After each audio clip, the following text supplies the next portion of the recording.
يقول الله عز وجل في كتابه الكريم بعد أن أقول أعوذ بالله من الشيطان الرجيم وإذ ابتلى إبراهيم ربه بكلمات فأتمهن قال إني جاعلك للناس إماما قال ومن ذريتي قال لا ينال أحد الظالمين أشهد أن لا إله إلا الله وحده لا شريك له وأشهد أن محمدا عبده ورسوله أما بعد. Hadirin hadirat yang dirahmati Allah Subhanahu wa taala sekalian, saya berpesan kepada diri tuan-tuan dan puan-puan dan juga diri saya sendiri supaya sama-sama kita bertakwa kepada Allah Azza wa Jalla dengan takwa yang layak untuknya, seperti mana firman Allah Subhanahu wa taala di dalam surah Ali Imran, a'udzu billahi minasyaitonir rajim, ya ayyuhalladzina amanu taqullaha haqqa tuqatih wa la tamutunna illa wa antum muslimun. Wahai mereka-mereka yang beriman, bertakwalah kamu kepada Allah dengan takwa yang layak untuknya, dan jangan sekali-kali kamu mati melainkan kamu di kalangan orang-orang Islam, iaitu orang-orang yang menyerah diri kepada Allah. Kita tidak mungkin dapat memberikan ataupun bertakwa kepada Allah dengan takwa yang layak kepada Allah, seperti mana seseorang kita tidak juga mampu untuk salat seperti mana satu salat yang layak untuk Allah Azza wa Jalla, tetapi berusahalah untuk bertakwa dengan takwa yang kita rasa layak untuk Allah Azza wa Jalla. Jika ditanya kepada kita, apa itu takwa? Takwa adalah menjaga diri kita dengan sungguh-sungguh, dengan mengerjakan perintahnya dan meninggalkan larangan Allah. Buat segala apa yang Allah Ta'ala suruh, tinggalkan segala larangannya, berusaha bersungguh-sungguh, itulah takwa. Hadirin hadirat yang dirahmati Allah Subhanahu wa taala sekalian, hari raya di dalam Islam tidak disambut melainkan setelah kita melakukan ketaatan kepada Allah, suatu pesta ketaatan kepada Allah. Setelah itu barulah kita menyambut hari raya. Seperti mana Aidul Fitri, kita menyambut hari raya setelah sebulan kita melakukan ketaatan kepada Allah, di hujungnya kita sambut hari raya. Demikian Aidul Adha, setelah jemaah haji bersusah payah datang ke Mekah, dan pada hari kemuncak, iaitu pada hari 10 Zulhijjah, di tengah-tengah kemuncak haji, kita sambut hari raya Aidul Adha.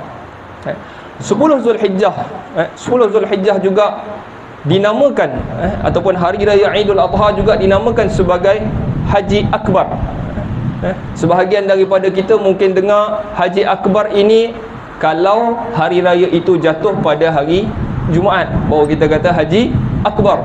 Tetapi Haji Akbar sebenarnya berlaku sepanjang tahun. Setiap tahun berlaku Haji Akbar. Dalam hadis yang diriwayatkan Al-Imam Al-Bukhari, Nabi SAW bersabda, Yaumun Nahri hadza yaumul Hajjil Akbar. Hari raya Aidul Adha, hari sembelihan, Yaumun Nahr, iaitu hari raya Aidul Adha, ialah hari raya ataupun hari Haji Akbar. Kenapa dinamakan Haji Akbar?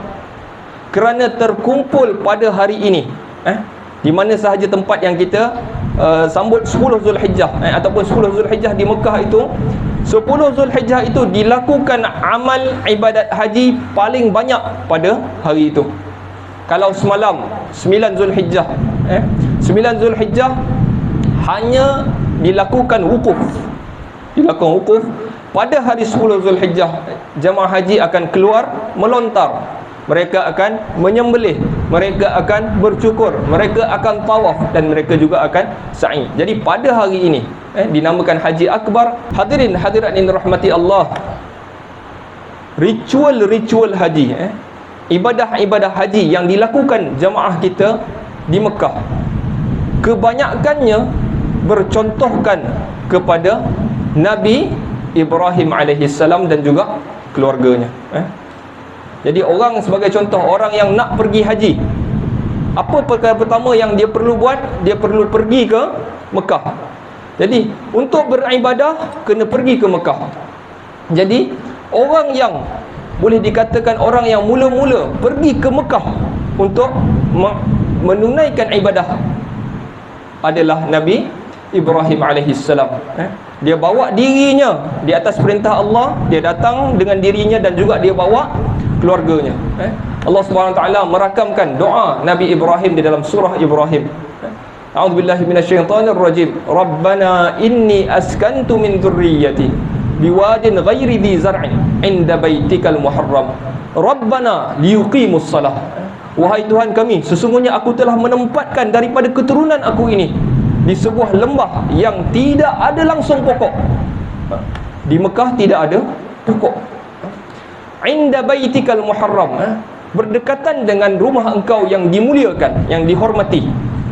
Rabbana, wahai Tuhan kami, liyuqimus salah, supaya mereka itu mendirikan salat.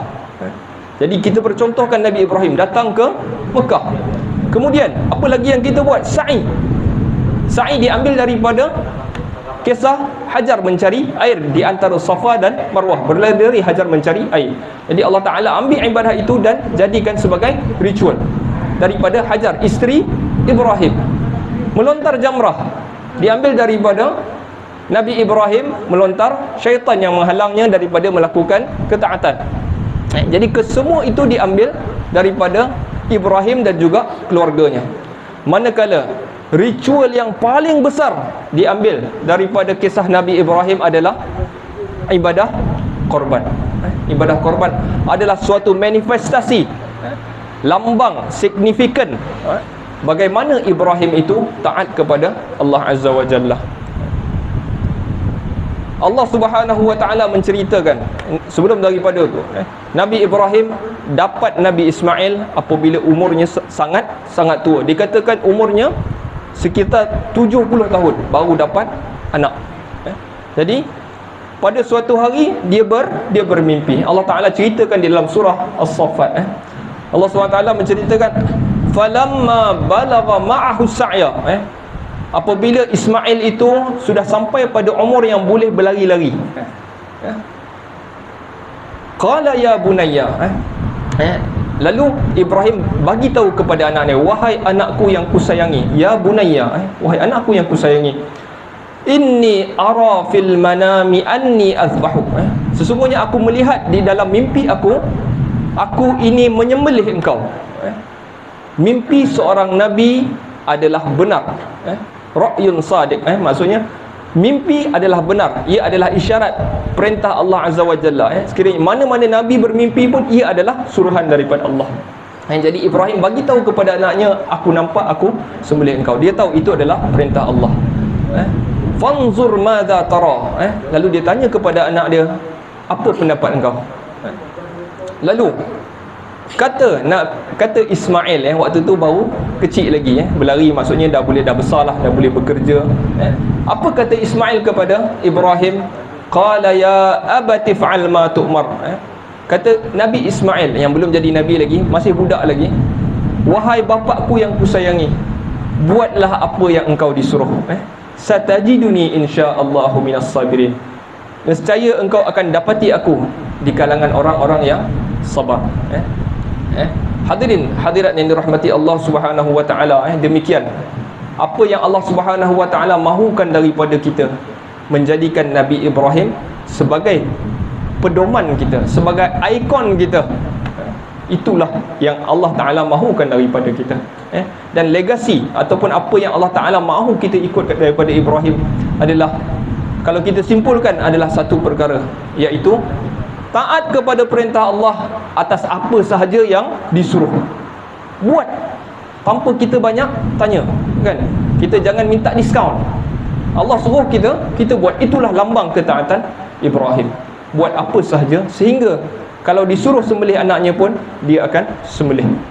Walau bagaimanapun Allah Ta'ala dengan sifat penyayangnya, dia gantikan anak itu dengan kibash. Jadi tidak sembelihlah Nabi Ismail itu.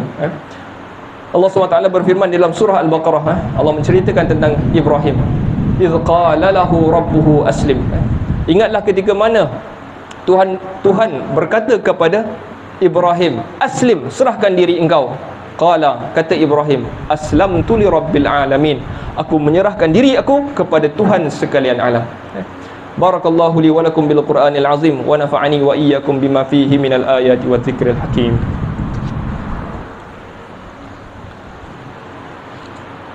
Alhamdulillah wa kafa wassalatu wassalamu ala ibadihi alladhina istafa, khususan ala afdalihim khatamin nabiyyin Muhammadin al-amin. Ayuhan nas, ittaqullah, usikum wa iyaya bitaqwallah, faqad fazal muttaqun. Sidang hadirin yang dirahmati Allah Subhanahu wa taala sekalian, sebaik sahaja nanti kita pulang, kita akan masing-masing daripada kita akan balik ke rumah masing-masing atau pulang ke kampung, sebahagian kita akan melakukan ibadah korban. Mungkin hari ini, mungkin esok, mungkin lusa. Jadi Nabi SAW dalam hadis yang diriwayatkan oleh Imam Al-Bukhari dan Muslim, dhahan Nabi sallallahu alaihi wasallam bikabshaini amlahaini aqranaini zabahahuma biyadihi. Nabi sallallahu alaihi wasallam menyembelih 2 ekor kambing biri-biri yang putih yang bertanduk, dan Nabi sallallahu alaihi wasallam menyembelih kedua-dua ekor itu dengan tangannya sendiri.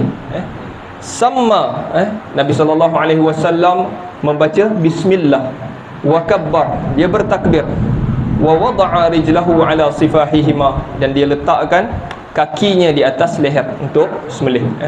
Dan demikian Nabi sallallahu alaihi wasallam melakukan penyembelihan itu dengan dirinya sendiri. Jadi di kalangan lelaki-lelaki kita kena berusaha untuk melakukannya juga, sunnah Rasulullah sallallahu alaihi wasallam. Jadi binatang korban yang boleh disembelih adalah di kalangan jenis yang dipanggil al-an'am, binatang ternakan. Binatang ternakan yang boleh disembelih adalah di kalangan unta, lembu dan juga kambing. Kerbau boleh tak? Kerbau pun boleh. Kalau kita kira dia dalam kategori lembu lah. Jadi kategori-kategori yang diternak.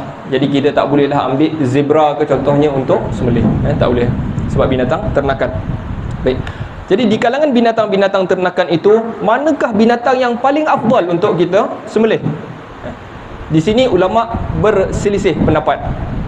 Di kalangan mereka mengatakan binatang yang lagi besar lebih baik untuk disembelih. Lagi besar lagi afdal. Sebahagian lagi melihat yang afdal adalah kambing biri-biri, sebab Nabi SAW sembelih kambing biri-biri. Jadi di sini ada, kita boleh pilihlah. Tetapi mereka semua sepakat, kalau ambil satu bahagian dengan ambil seekor kambing, lebih afdal lah seekor kambing. Jadi demikian tentang afdaliyat. Baik, di sini saya suka untuk mengingatkan larangan-larangan ketika kita melakukan sembelihan. Yang pertama sekali, janganlah kita berkasar dengan binatang korban. Janganlah hari itu seorang lelaki ingin menunjukkan kekuatannya, lalu menumbangkan seekor lembu dengan seperti wrestling contohnya. Jadi jangan kita lakukan. Kerana Nabi SAW dalam hadis yang diriwayatkan oleh Imam Muslim, innallaha katabal ihsana ala kulli syai', sesungguhnya Allah telah menulis kebaikan di atas segala sesuatu.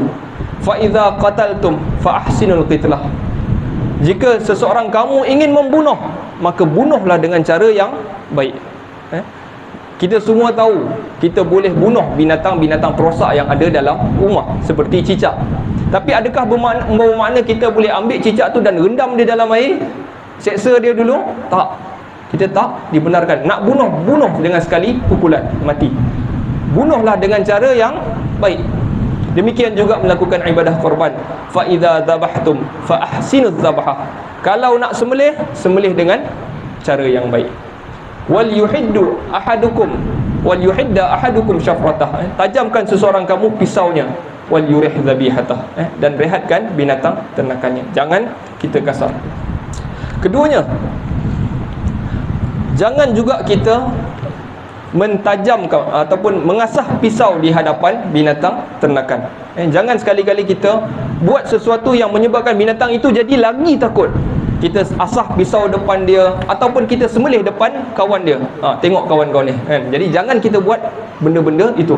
Nabi SAW dalam hadis yang diriwayatkan Ibnu Abbas, Nabi nampak seorang lelaki, dia tumbangkan kambing dia untuk sembelih.